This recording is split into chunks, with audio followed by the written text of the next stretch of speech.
Hello everyone. Today I am discussing about the editorial of the Hindu newspaper, where the heading is the stark reality of education cost in India. In this editorial, they have mentioned the rising cost of uh, education in India. So let's start. So basically, Article 21A under the 86th Amendment 2020, giving the right to everyone uh, has the free and compulsory education. Utilizing that, basically, in this article, they have mentioned the age group of child should be 6 years up to 14 years has the free and compulsory education. But as we all know, in 2020, there is a new education policy comes where this age group is revised, and the new age group of children will be uh, from 3 years to 18 years.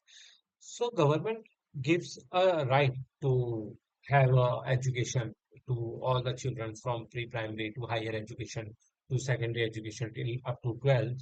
But if you have seen that number of student enrolled in the government, private aid college schools, you have been seriously, you have surprised with the percentage. Only 55% of a student are enrolled in the government schools, and out of rest 11% in the private, and 1% is the private unaided schools. So basically, a difference between aided and unaided is in the private aided school, that is, government also gives some fund to that colleges and reserves small percentage of seats for these two scheduled caste, scheduled tribe seats, and the fees is as lower as compared to a private unaided schools.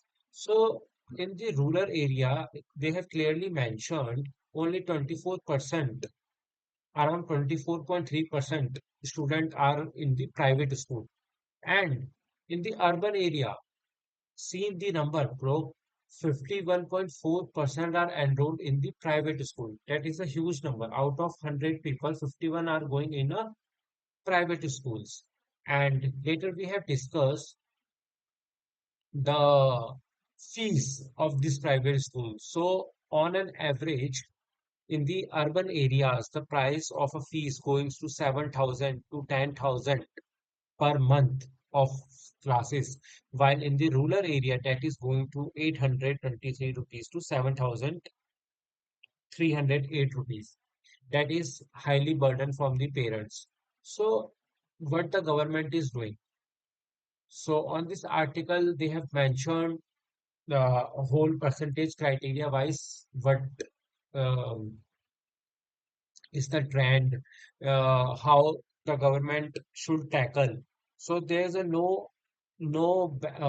basically a bench or a cap on the private schools. They are demanding as much as they can. And apart from this, there's a huge tuition fees. Incidents are also recorded for the cost of private institutions. In the primary school, 10% of our students are going in the tuitions, 21 in the and 29 in the middle. So these are the huge number. You have seen around um, um, almost 40% of a secondary and 44% of a higher secondary schools students are going to our tuitions, where thousands of rupees of the parents' hard-earned money are going to the tuition cost. So as we have seen, this is our fundamental rights to educate someone, which is free and compulsory. But on the other hand, we are not giving that level of education which is needed. If you have seen some reports from the some news channel when they are doing some sting operations or any operations, you have seen in the hilly region, there the no adequate teachers are present, no proper seating arrangements are there, no water facility, no toilet facilities for the government schools. So these are the things. So parents decided to go to a private schools, but they are high.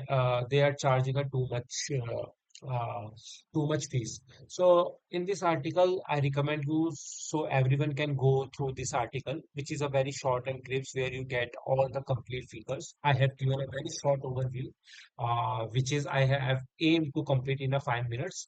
So yeah, so thanks, and tomorrow we will come with new articles with more knowledge. Thanks, team.